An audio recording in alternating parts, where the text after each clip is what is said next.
Karena hari ini kami mengikuti sidang majelis daerah umum dari Gereja BT Indonesia yang ada di Jawa Tengah. Dan biarlah Engkau berbicara kepada kami melalui sesi, lewat sesi, dan bahkan dalam rapat-rapat pleno, komisi dan sebagainya.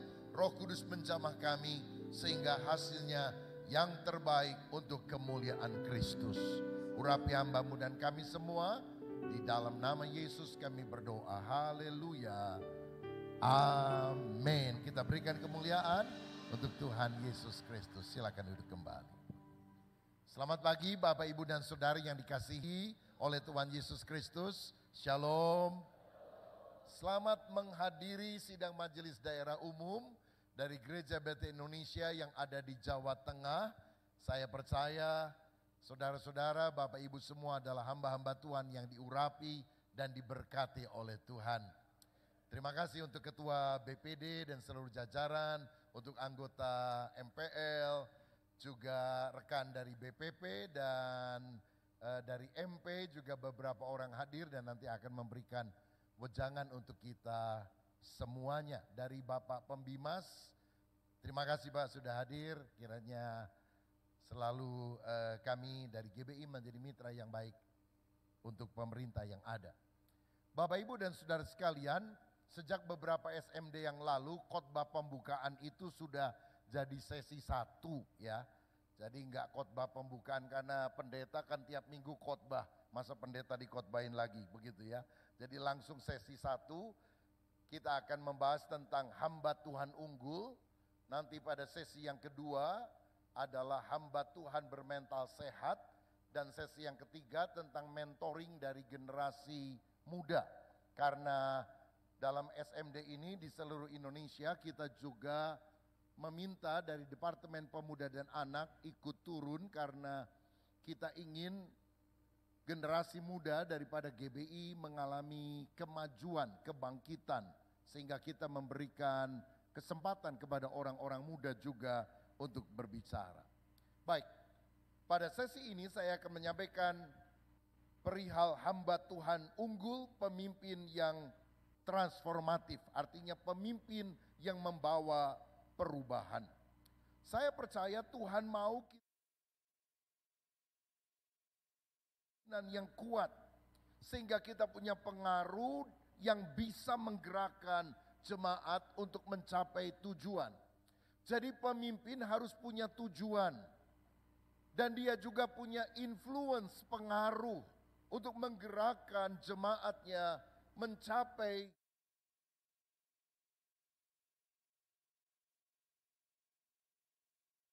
Mereka suka membaca Alkitab, walaupun kita sudah khotbahin, kalau kita tidak punya strategi, cara, misalnya kami dalam gereja lokal membentuk gedor, gerakan doa dan firman. Satu hari membaca ayat yang ditentukan, lalu dimasukkan di dalam kelompok-kelompok WA. Saling memeriksa satu dengan yang lain. Karena kita agak sulit maju secara sendirian. Banyak malesnya, tidak ada accountability. Tidak ada orang yang kita harus mempertanggungjawabkan diri. Tapi dalam komunitas, dalam kelompok kita bisa melakukan hal tersebut. 40% anggota jemaat yang saya layani sudah masuk di dalam komunitas sel. Apapun namanya terserah. Kalau bisa lebih ke 60% itu sangat bagus. Dengan demikian kita tidak menjadikan ibadah umum pada hari Minggu sebagai satu-satunya tempat yang paling utama untuk memuridkan jemaat.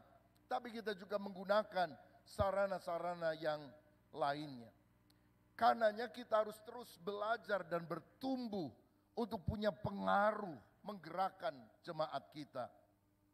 John Maxwell pernah berkata, maju mundurnya suatu organisasi tergantung dari pemimpin.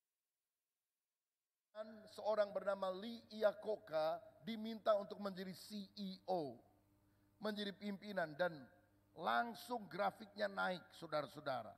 Memperoleh keuntungan yang besar berlipat-lipat. Sayang setelah dia tua pensiun diganti orang lain, bangkrut juga akhirnya. Jadi maju mundurnya satu organisasi termasuk satu pelayanan, satu gereja itu sangat tergantung dari leadernya. Kalau leadernya seorang pembelajar, leadernya seorang yang punya visi, leadernya seorang yang berani melakukan terobosan, terus akan ada kemajuan-kemajuan. Saudara-saudara, saya percaya Tuhan tidak ingin dari tahun ke tahun jemaat kita tetap saja bahkan decline, menurun, tapi harus increase, harus bertambah kualitas dan kuantitasnya. Masalahnya kalau saudara perhatikan ada organisasi yang kurang maju, ganti pemimpinnya. Biasanya masalahnya akan teratasi. Tapi kalau di gereja kan nggak bisa, apalagi di GBI, masa diganti pendetanya. Akibatnya apa? Banyak jemaat yang menderita, saudara. Karena pendetanya nggak maju-maju. Don't follow a parking pastor. Jangan ikuti pendeta yang baiknya. Seorang pakar dari ilmu pertumbuhan gereja dari Fuller Theological Seminary berkata, gereja yang bertumbuh dipimpin oleh seorang pendeta yang berpikiran serba mungkin dan yang kepemimpinan dinamisnya digunakan untuk mempengaruhi seluruh gereja agar bertindak demi pertumbuhan. Jangan suka ngomong mana bisa, nggak mungkin. Di sana bisa, di luar negeri bisa, di Jakarta bisa, di Jawa Tengah nggak bisa. Bagi Tuhan tidak ada yang mustahil. Dan kita bisa karena Tuhan yang akan memberikan kemampuan, kekuatan kepada kita semuanya. Kalau kita baca dalam Kejadian 1 ayat 28 dikatakan, beranak cuculah, bertambah banyak, penuhilah bumi. Tahu bahwa saya sedang membuat sebuah proyek yang cukup besar di Bandung, di Jawa Barat. Jadi kami membeli sebidang tanah seluas 2 hektar di Sumarekon. Itu kompleks perumahan mewah yang harga per meternya juga sudah di atas 10 juta sekarang, saudara sekalian. Dan kami bangun sebuah tempat dengan luas bangunan 4 lantai, 40.000 meter persegi. Jadi luas bangunannya 4 hektar. Nah, bukan hanya untuk gereja dan tempat ibadah, tapi juga kita gunakan bagian itu untuk museum kisah-kisah Alkitab agar orang bisa tahu apa yang ada di Alkitab, mulai dari penciptaan, dari Taman Eden, dari peristiwa Nuh, Abraham, sampai Yesus, kelahirannya, karyanya, kematiannya, kebangkitannya, kenaikannya ke sorga, kemudian sampai akhir zaman dan Yesus akan datang kembali. Kami akan gunakan teknologi canggih, 3D dan sebagainya. Kita kerjasama dengan Museum of the Bible yang ada di Amerika Serikat untuk belajar bagaimana menerapkan itu di Indonesia. Karena ini proyek pertama yang ada di Asia, saudara-saudara. Dan kita mengerjakan hal itu terus.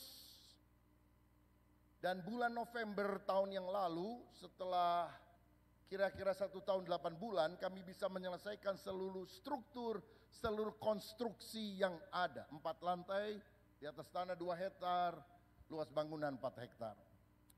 Tapi kemudian saya mengadakan rapat bulan November dan saya bicara kepada tim, kita sudah tidak punya uang lagi, sehingga 2025 ini mestinya kita masuk ke finishing, lalu setelah finishing masuk dengan teknologi terkini yang digunakan di dalam seluruh bagian gedung itu. Kita nggak punya uang lagi, jadi mestinya rasanya kita mesti berhenti.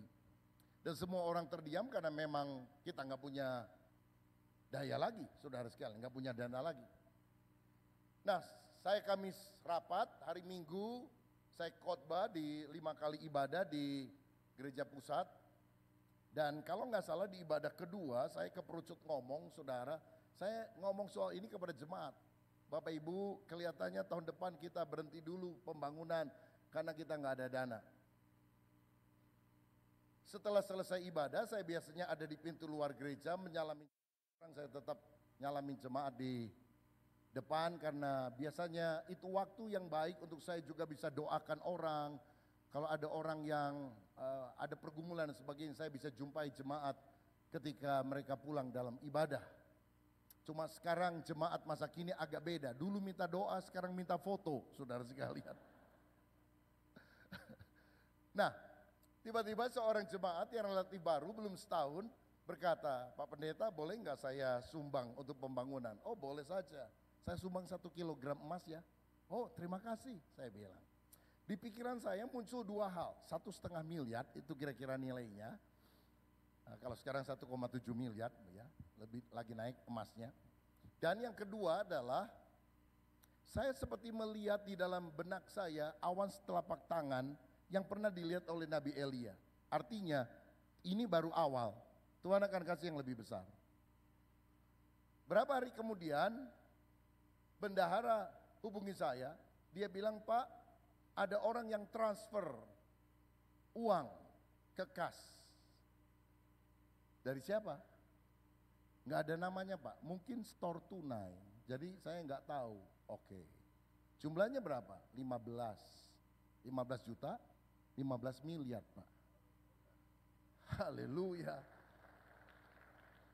Saya belum pernah terima loh langsung 15 M, saudara. Langsung masuk ke akun gereja. 2 minggu kemudian saya adakan syukuran kira-kira untuk 150 orang di gedung yang baru konstruksinya saja, dan saya bilang mereka itu donatur yang nyumbang 10 juta ke atas lah, 10 juta, 25, 50, 100 dan selanjutnya. Bapak Ibu, saya bilang terima kasih, sumbangan saudara sudah berbentuk gedung ini karena kita gunakan semuanya untuk pembangunan. Tapi kami sudah tidak ada dana dan saya nggak tahu untuk finishingnya bagaimana. Tapi kalau Bapak Ibu masih mau menabur, saya kasih formulir, silakan nanti pulang ke rumah dan isi kalau saudara tergerak. Dan saya bilang begini, petani yang berhenti menabur akan berhenti menuai. Tapi petani yang selalu menabur akan selalu menuai. Kan itu prinsip Alkitabnya, saudara sekalian. Ya udah, saya nggak paksa, mereka bawa pulang. Hari itu terkumpul dana iman, janji iman 15 miliar. Dan sudah lunas, saudara sekalian. Jadi ada uang 31,5 miliar. Saya langsung telepon ketua panitia, nggak jadi berhenti. Aku nyuruh berhenti, yang punya proyek Tuhan bilang siapa suruh berhenti. Maju terus. Saya percaya kalau kita mengandalkan Tuhan, sumber daya kita terbatas, uang kita terbatas, Allah kita tanpa batas. Ada Bapak Ibu yang sedang bangun gereja dan masih kurang uang yang sangat besar. Tenang, itu pengalaman kita semuanya. Nggak usah minta sumbangan kiri kanan, Tuhan tahu dan kita semua tahu apa artinya bangun gereja nggak punya uang. Karena saya juga nggak pernah dengar ada orang bilang begini, gereja saya sangat banyak uangnya sehingga kami bingung uang ini mau dibikin apa sehingga kami bikin sebuah gereja baru. Ada yang ngalami begitu? Tidak ada. Semua orang bilang kami nggak punya uang tapi Tuhan memberikan visi dan kami melangkah dengan iman dan itulah gereja. Itulah pendeta GBI, selalu maju karena percaya Tuhan yang memerintahkan. Kalau semuanya punya uang lalu kemudian kita bangun gereja, anak kecil juga bisa, saudara. Tapi kalau kita nggak punya uang, terbatas, tapi kita taat saja kepada petunjuk Tuhan, mujizat akan terjadi dalam hidup saudara. Saya berdoa, terima mujizat Tuhan, biar urapan impartasi Tuhan mengalir dalam kehidupan semua kita. Haleluya. Nah, kalau saya lihat salah satu contoh Alkitab tentang hamba Tuhan unggul yang mungkin kita sudah kenal adalah Nehemia. Nehemia adalah orang yang tinggal di Puri Susan, sangat nyaman karena dia adalah juru makan, juru minum sebelum raja makan. Jadi makanannya pasti enak-enak, tiap hari makan capcay, puyung, hai barongsai, dan dia nikmatinya dengan bersyukur. Tapi satu kali Hanani, saudara, dan uang papi mami terbatas, waktu itu anak-anak masih lebih kecil, dan papi mami udah sepakat rumah ini akan dijual, bisa berapa miliar. Dan kami akan sumbangkan ke gereja kalau memang biaya bulanan yang harus dibayarkan tidak cukup. Itu rumah masih baru waktu itu, saudara-saudara.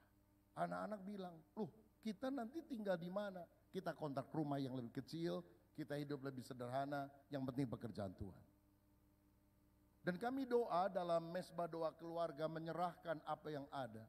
Tapi sejak itu, saudara sekalian, Tuhan menambahkan jumlah apa yang kami butuhkan bisa selalu tertutup setiap bulan. Sampai rumah kami nggak perlu dijual karena pembangunan selesai, tidak ada hutang karena Allah yang kita sembah, Allah yang luar biasa.